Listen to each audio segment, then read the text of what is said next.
of peaceful Russellville are not used to hearing cries of terror. So thinking that there's a fire at the bank, they grab buckets of water and run towards the bank establishment. Well, the townspeople soon realize that, in fact, there is no fire, and in all the confusion, the James and Younger gang has absconded with $14,000 in gold. Now, a little over 3 years later, the gang rides into Corydon, Iowa, where it's nice and quiet, and no people are in sight. Now, a bit perplexed, they go into the bank and ask the teller what's going on. "Where is everyone?" asks Jesse. "Oh, some preacher is giving a revival meeting at the church, and everybody is there but me," responds the teller. "Good," exclaims Frank, who pulls his six-gun and says, well, that's going to make this a hell of a lot easier. Now, after cleaning the bank out of $45,000, a considerable amount of money at the time, the gang decides to stop at the Methodist church on the way out of town. So they mask their faces with kerchiefs, something that we're all becoming familiar with the pandemic. They ride over to the church, entering the house of God on horseback. They ride in, horses and all. Now, Jesse yells at the startled parishioners, "We've just been down to the bank and taken every dollar in the till." Well, the townspeople all stand up in unison, thunderstruck. Jesse and his companions politely lift their hats and give out a few wild whoop, whoop, yell yeehaw, and gallop off. Now, the James Younger gang often made a point of enhancing their public image with feats of showmanship, showmanship that was worthy of P.T. Barnum. For example, the boys robbed the Kansas City Fairgrounds on their biggest day. This is on September 26, 1872. Jesse, Cole, and Bob Younger seized the box. They seized the box office cash box from the ticket seller near the gate.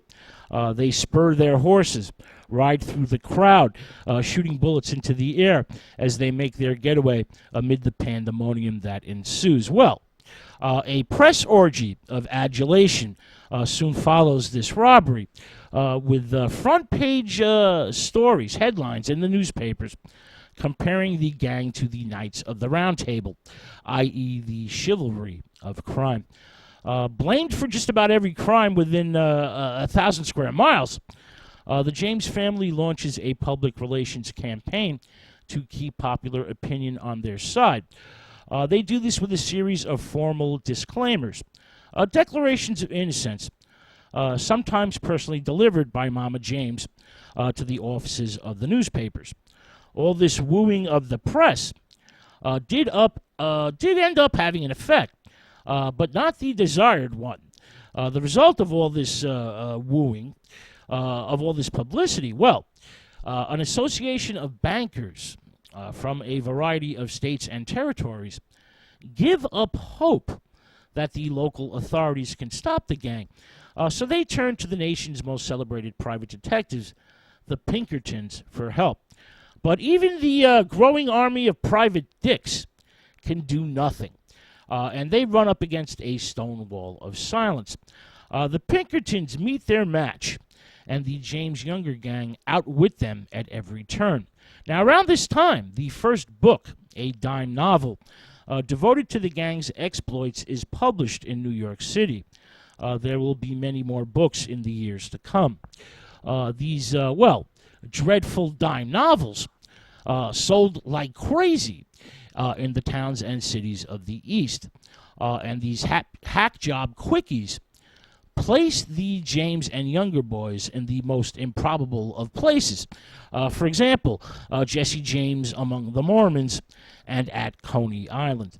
Now, politicians and preachers at the pulpit blame the books for the rising rate of juvenile crime in the East. And for a while, the Postmaster General refuses to deliver them. But, of course, it doesn't do anything at all, since the kids just want to read them even more. They just couldn't resist the gang's Robin Hood-like image and grand sense of style. For example, one time when the boys had boarded a train in Missouri, this is around 1874, while Jesse emptied the safe of its contents, Frank robs the passengers, and Cole Younger is at the engine.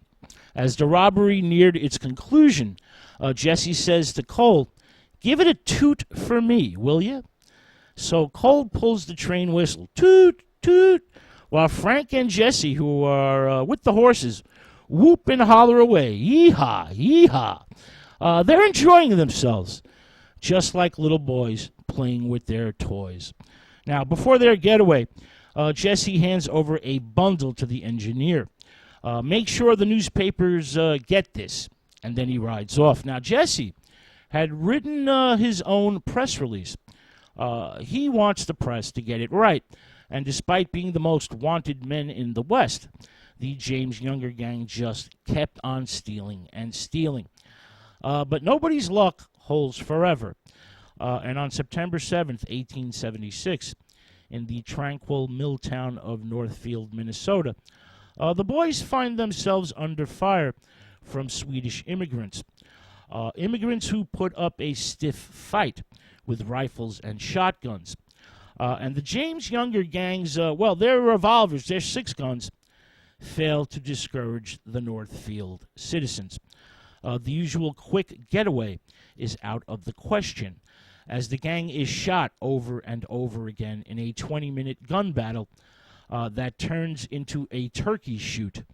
The Pinkertons, their increasing harassment of the gang's friends, neighbors, and relatives has helped bring the boys to a fateful turning point, and they have decided to expand their criminal operation further afield.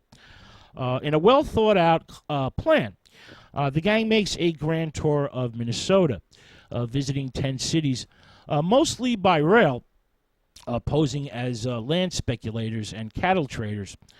They visit gambling houses and shop around at livery stables.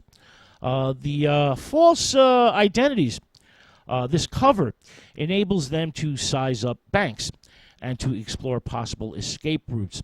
But this plan has now somehow gone sour. Northfield virtually destroys the gang that has held the nation, spellbound for over a decade. Now, 6 of 8 of the James and Younger gang managed to escape alive. But the Telegraph alerts the entire state, and a further reckoning ensues, as hundreds of locals form posses and comb the woods and patrol the roads, hunting for the outlaws. The wounded gang managed to hold off their pursuers for almost a week, but they make little progress towards home. All 3 younger brothers are seriously hurt and can no longer travel.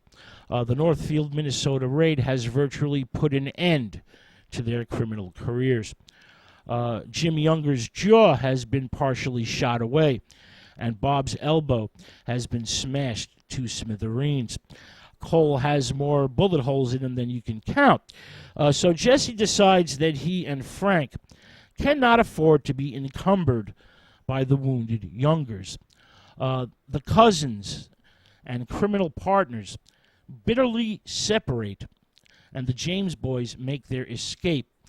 They escape by disguising themselves as an elderly married couple with Jesse in drag, and they cross the Minnesota border into safety. The younger boys stay behind and await their fate.